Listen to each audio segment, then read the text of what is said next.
Welcome, ladies and gentlemen. I hope you're all doing well. And today, guys, we're back with a community showdown between Flying Taco and Filthy Rat Boy. It's going to be the dinosaurs against the Vampire Coast. Now, something that I thought was very funny, loading into this battle, I saw the double COATL. I was like, oh, he's memeing super hard. You know, these guys are going to be useless here. But then I was like, wait a second. Sirens are very, very common in this matchup, and COATLs happen to do some heavy magic damage and also have bound magic spells, which could probably wreck Sirens pretty badly. So very, very interesting tech here. I don't know if this was like a meme by Flying Taco and it just happened to have huge applications in this game. Perhaps you could let us know in the comment section below, or if this is like some next level tech against these Sirens, which I absolutely love. Now for the Lizard army, pretty standard in terms of the coast matchup. You see a lot of like Stalkers, Chameleon Skinks, you know, cohorts, mostly cheaper stuff. You know, they all trade pretty efficiently against zombies and swarm gunlines pretty well. But as far as, you know, anti-Siren, anti-monster, COATLs do hit somewhat hard and also have good AP. So theoretically, two COATLs could get in there and take out like Crabs and Colossus and things like that with their terrible attack animations. So we'll see how it goes in a Salon Mage of Life, which is definitely essential, especially considering how prevalent the double gunnery white is. Single entity sniping for Vampire Coast is very, very good, right? So being able to kind of mitigate that with the Lore of Life is good. Now for the Filthy Rat Boy, he's got a pretty cool army. This looks very similar to what Anticity had been using against me when we were playing this matchup. I think it's probably become somewhat meta, actually. Deckhand mobs backed up by Sirens. Sirens are quite good in this matchup. They traded against Saurus and Skinks very effectively with their physical resist and also are able to terror out the more chaff-centric unit. So he's got 4 of those, couple bombers to help in the center. Count Nocturals here, just, you know, summons and anti-large, and double gunnery whites just for sniping. They're not so much for the extra powder cheese like using the gun bats, but they can still give each other extra powder. So in a very long grindy game, those guys can really do some work. So without further ado, let's see how these COATLs are able to do. So here we have the Chameleon Stalkers actually opting to move in against the Sirens. Now, of course, the Siren would win one-on-one, but if these Stalkers are able to get a surround on them and, you know, break their leadership, you can actually get some very, very good engagements.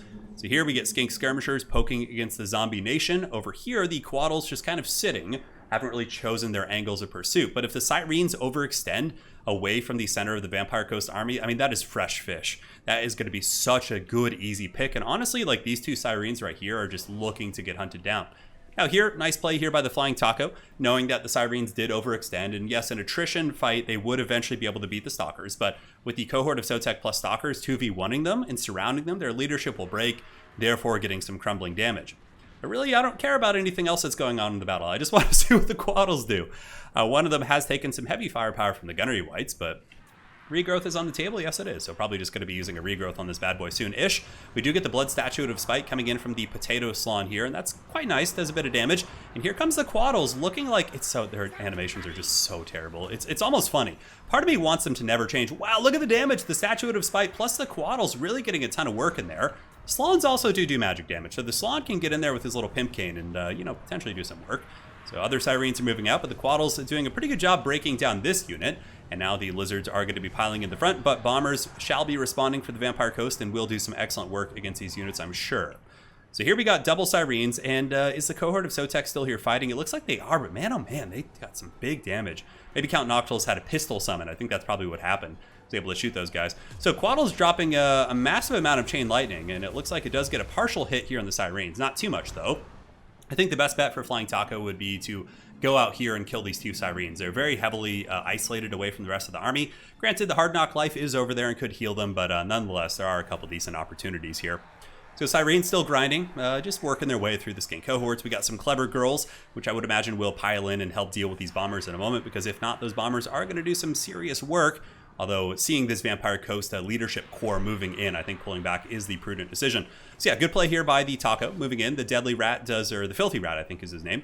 He does pull back and is trying to avoid this to the best of his abilities. But the Sirens will be taking some heavy damage here. Also being pursued by Stalkers and the cohort of Sotek. You know, this could actually be a little bit problematic for the Hard Knock Life. He has no support over here. I mean, if the Sirens crumble down and he's alone versus cohort of Sotek and double, you know, COATL, they could potentially kill him. I mean, that could be some big damage. But nice forced retreat, really making a big effort to get away here. We do have crumbling, we've got Stalkers moving in, and the other side of the battlefield is more or less a big scary Death Star for Vampire Coast. We have the 2 Gunnery Whites, we have Lamprey's Revenge. The Clever Girls might be sent in as a bit of a sacrifice just to like kind of keep them from getting the Slann. If the Slann were to die, that'd probably be game over. I don't know if the Lizards would have the tools to come back. There's still more charges of the Blood Statute of Spite, probably a ton of Winds of Magic and other good stuff that you could do, but the COATL getting down and dirty here. Look at this, Noctilus actually taking some damage.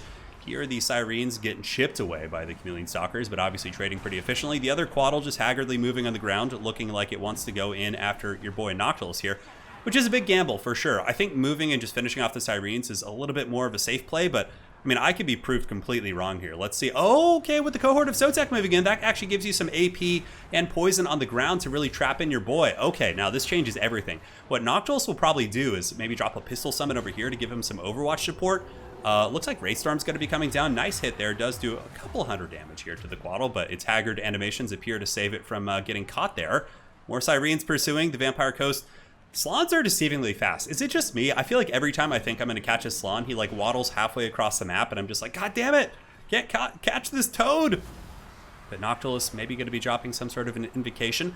The COATL does get a regrowth, which is going to be very nice. And man, I have to say, these things are very, very solid performers right now, especially against like this sort of like meta style of play with Sirens and single entities. Like they're actually pretty efficient here at gooning your boy Noctilus. He might be able to get away though. I think he will. I think the 2 Gunnery Whites are going to probably be able to salvage that with Lamprey's Revenge, and therein lies the issue, right? The COATLs could have potentially killed a Siren unit, maybe killed another one during the time they were going after Noctilus, and now he may potentially heal back up to full health. So it was a bit of a gamble, right? So Clever Girls piling in the back, they are rampaging, so they'll fight not to the bitter end, but they'll do some okay damage. Looks like they got some zombies crumbling there. Some skink cohorts getting ready to party, and the other COATLs now going to be bouncing out after the Sirens. A couple attacks from these flying beasts will probably crumble the leadership of the Sirens, and the Cohort of Sotek proving to be just such a menace this game, just sticking and moving, threatening multiple aspects of the battlefield, and that Slann still just moving away. It's pretty incredible for sure. So crumbling here. The Bombers for the Filthy Rat Boy doing some nice work, helping to clear up the Stalkers, and the other Siren unit up here on the high ground is going to get a good fight. Might even be able to get a terror route there on those Sirens. We'll have to see here on the next episode. Well, the episode's right now, if you guys get the picture. Just an expression.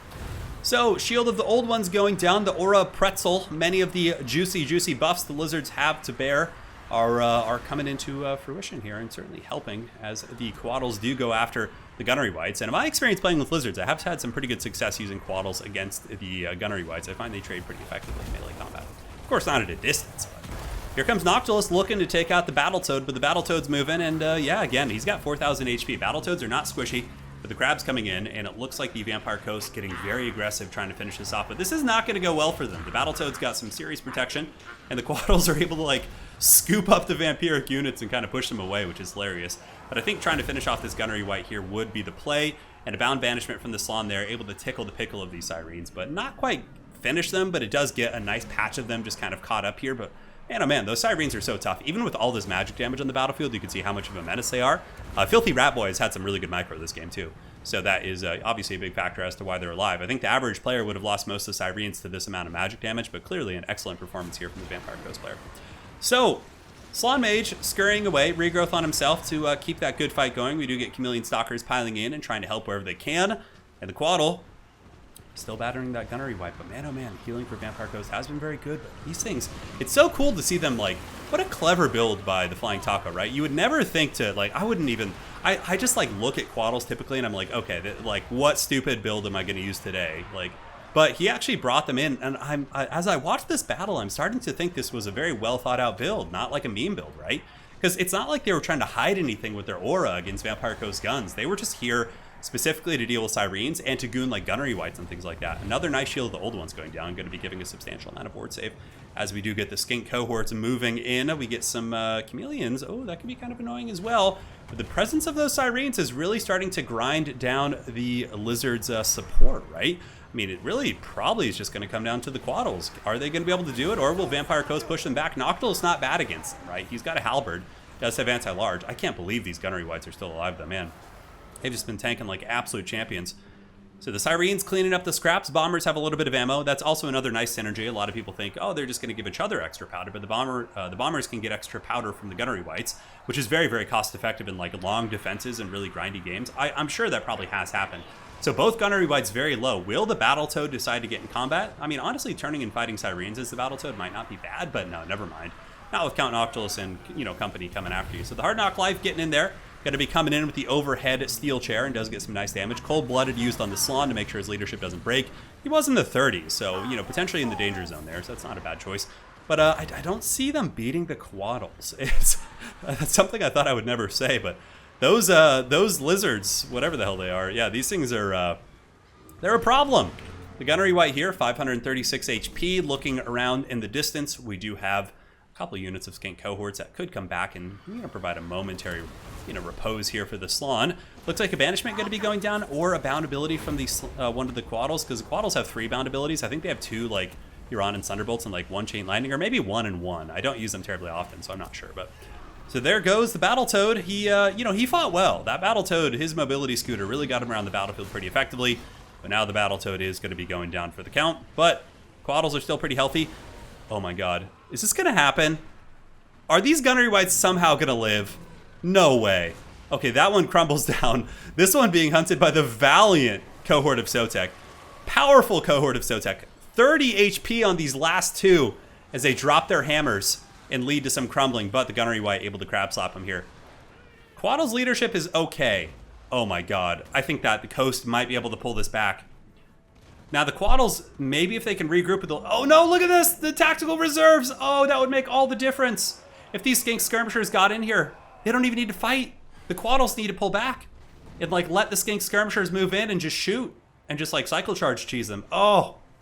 It's not even cheese. It's just, you know, it's a valid strategy in this situation. But yeah, the COATL, man, look at the chevrons this bad boy's earned. That is some impressive shit. So Lamprey's Revenge are going to be very tough. The problem is they're nowhere near their healing cap. And if Noctilus is saving an invocation for them, by golly, that's going to be very strong. So Chameleon Stalkers moving in. Here comes the Skirmishers, the dreaded 4th quarter tactical reserves. Do we have any more? Yeah, it looks like a couple Stalkers and things like that. And one of the COATLs is broken. Lamprey's Revenge are in critical binding, but those damn Sirens not breaking is very, very good. I really think the COATL's probably got to pull back at this point. Maybe the other one might rally. It's hard to say, but man, what a good scrap here by Filthy Rat Boy. You know, really, really just fighting to stay in this game. I think keeping the COATL in combat here is a big mistake. Yeah, because Noctilus is just getting them shanks. What you need to do is just surround them. Like, Noctilus plus Lamprey's Revenge will probably have some problems dealing with just the massive lizard bodies here. But letting the COATLs get surrounded and beaten here, I think, is a big, big problem. Crumbling. Will they be able to stabilize? The other COATL has returned. This one is just staying the course, doing its best to finish off Lamprey's Revenge, but Lamprey's Revenge is just tanking them like absolute champions. 2400 HP, bouncing power is now pretty even.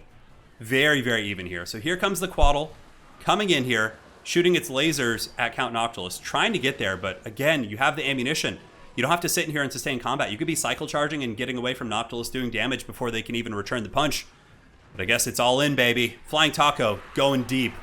So here's the COATL. Stable, 14 leadership, no cold blood, negative 27. Looks like this bad boy is going to break again. One more time. If it breaks, it will shatter. And Noctilus and Lamprey's Revenge are crumbling down. These Crabos are not staboing for much longer, negative 30. But the regeneration does actually like help mitigate that. Terror routes, there's no terror routes. We do have fear. And it looks like the Skink Skirmisher is now going to be moving in. Will the other COATL come back? This one needs to just cycle charge, just like to its heart's content. Yeah, get in there on the... This is like exactly what should have been happening earlier, like just going on the edge of the crabs there. Of course, like, look, guys, when I make these criticisms, it's easy because I'm casting. Like, if I was in the game, I would probably do the exact same thing. Just to be completely fair here, Flying Taco is a far better player than I am. So, pulling back, the COATL getting up into the sky, and the Lamprey's Revenge have fallen. Now, will the COATL be able to get the cycle charge and finish off the Hard Knock Life? Oh, God, this is so tricky. And the problem is for the Lizards is if the Hard Knock Life has been saving any summons right now, that's pretty much GG. The summons will break off the support, and then the COATL 1v1 versus the Hard Knock is not going to go well. Noctilus getting shanked a little bit, but he's very, very tanky. You know, the COATL, of course, with its weird animations, is going to be missing a lot of its attacks. If the COATL gets like hit by 1 or 2 more halberd attacks from Noctilus as well, there's a pretty substantial chance that you know, it could just go to army losses for the dinos, because like the overall value here on the battlefield is pretty damn poor for the Lizards. So the COATL just like takes Noctilus on a little bit of a joyride here. Does fly him over into the distance, and now the Skinks are going to be moving in. The other COATL retreating off the battlefield, so that takes away that kind of threat. And he might just get army lost here, honestly. Yeah, Noctilus has really taken this like a champ, and that's going to be army losses. Oh my god. What a game. Oh, damage sustained, broken due to army losses. Did he get the hit? He did, it looks like, there in the fourth quarter. I cannot believe the Lizards lost that game. I thought they had that in the bag for most of the commentary. Wow, but Filthy Rat Boy just enduring the storm.